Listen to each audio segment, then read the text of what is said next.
Addendum by Barry N. Malzberg as K. M. O'Donnell.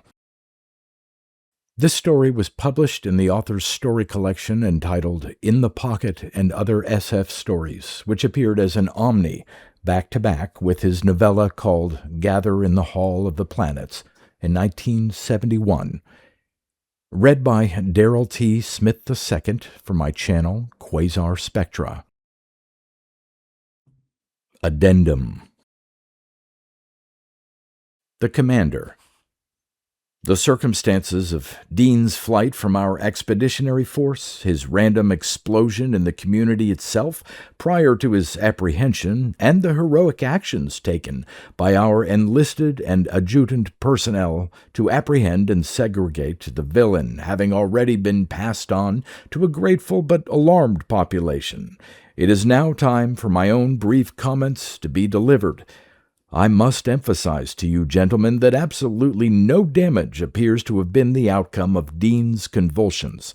The time cycle itself remains snow-white, uncorrupted, and the visible consequences in our own delightful continuum appear to be restricted to a few isolated cripples appearing amongst us, one unattractive new species of flora, and, of course, a moderate alteration in the business cycle which has made a boom out of a bust, as the Economic Council has so jovially put it.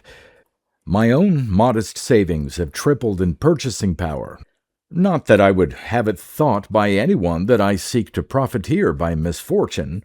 I point out, then, that there is no reason for panic, and that those dissident elements screaming for explanations or a change are merely capitalizing, inexcusably, upon minor difficulties, demanding instead that reaffirmation of loyalty which our nation has always responded to in the past.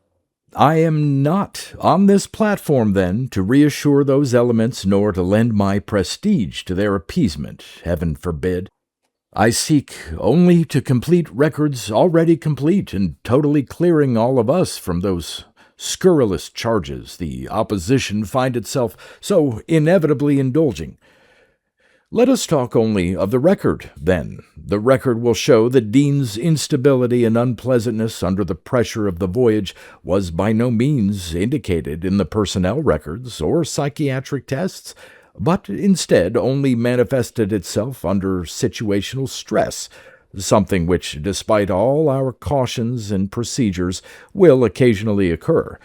Lord bless us for being human, gentlemen, for not being wholly contained by profiles, examinations, or duplications, and may we always be so.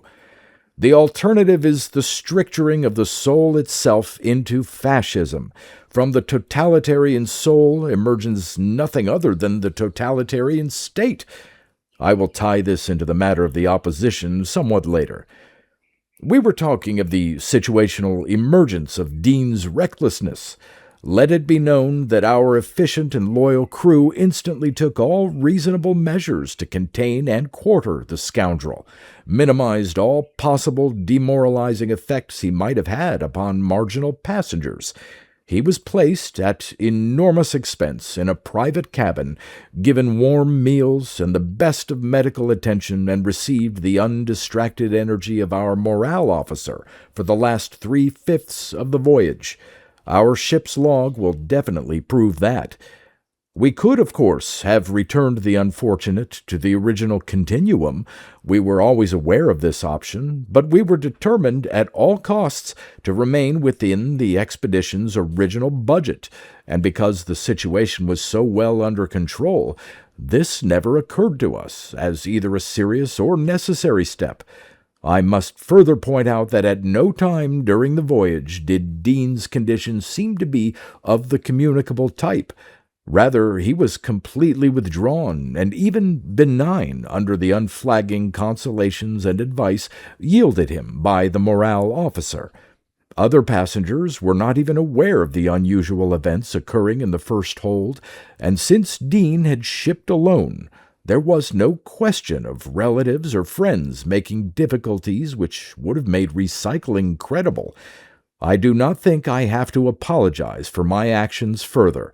As a senior officer with many years' experience, my judgments under the line of fire, so to speak, must exceed in value and pragmatism the hysterical speculations of amateurs whose sole relation to the important duties of the expeditionary fleets are to share in their benefits. Dean in control, then, we arrived at our check-in point without incident, and noting that our error was less than 14 minutes, thank our Minister of Technology for having such centering devices routinely installed on all our ships now, we perceived that everything else was completely in accord with the charts and data as supplied. We proceeded, therefore, to make arrangements. Crewmen were stationed in various strategic posts, while others were infiltrated carefully with the populace, the better to amuse the passengers when landing and observation began.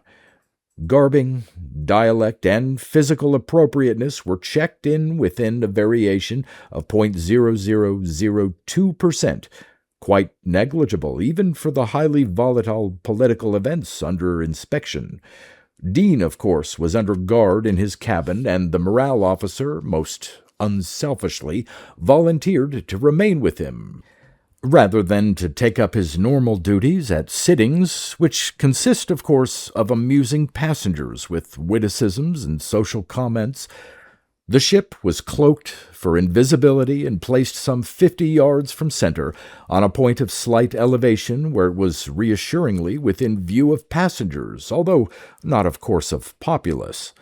I must emphasize that everything was under such control that under normal circumstances everything thereon would have proceeded without a hitch. Contrary to the seditionists belaboring all around, the errors cannot be ascribed to any of us, or to any failure of duty, but only to simple failure of sustaining luck, and an overgenerosity of motive. Dean, using up an inhalator, requested another of the morale officer, and he, generous to a fault if not aware of the effects of the pernicious drug, morale officers must be non-inhalators in order to qualify for their position, as you know, speedily left the cabin to obtain a new supply from the stockroom. He should not have done it, of course. With that there is no argument, although the opposition contention that he did so deliberately is yet another seditious lie. Exhaustive investigations have failed to unearth the slightest connection between the morale officer and Dean, other than that of professional services administered in that context. By the time the officer had returned, Dean had vanished, which is to say, as subsequently proven, that he had made a break from his cabin, from the ship itself, and from the delimitation of territory which the crew had accomplished through wiring and radio signals. Seizing some of the observation tools, in fact, he had made his way into the general scene some 50 yards below, where automatic tracking devices lost him, and the crew, become stunningly aware, made chase. All right, the point is conceded. Dean broke out. He was, however, apprehended almost immediately. Security forces collared him instantly. The total time he was out of range could not have exceeded more than a few milliseconds, our time, during which moments the ritual under observation itself proceeded without any apparent interference.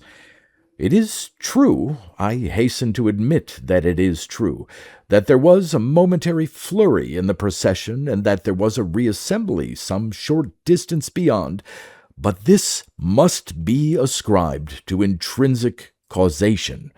It is impossible that Dean could have had anything at all to do with these events. Found by the security forces cowering on the 6th floor of the building, Dean had already put aside his illegally acquired observation tool and went willingly into custody, stating to us that he had, quote, seen everything he needed to see, done everything that he had to do, end quote, as comments were relayed to me by the now frantic but properly exonerated morale officer. This comment, consonant as it was with the illness evoked through prior stress, was obviously of no significance. As per policy, of course, Dean was sequestered for detailed observation and remanded instantly to hand upon our return. The reports of his regression and terminal outlook, of course, dismay me, but I am happy to nevertheless reassure you, distinguished assemblymen, that there can be detected absolutely no changes of significance, neither in our lives, customs, nor habits is alteration observed.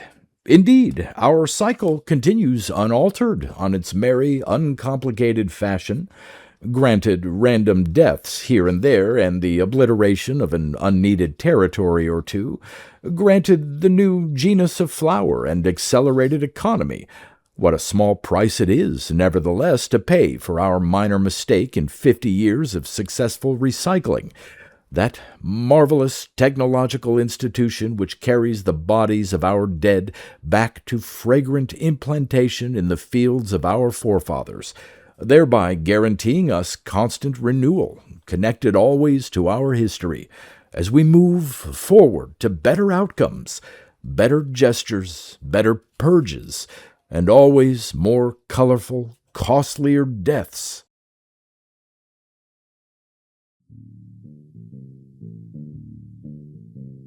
You've been listening to pre-1990s speculative fiction readings with a highlight on science fiction by Darrell T. Smith II.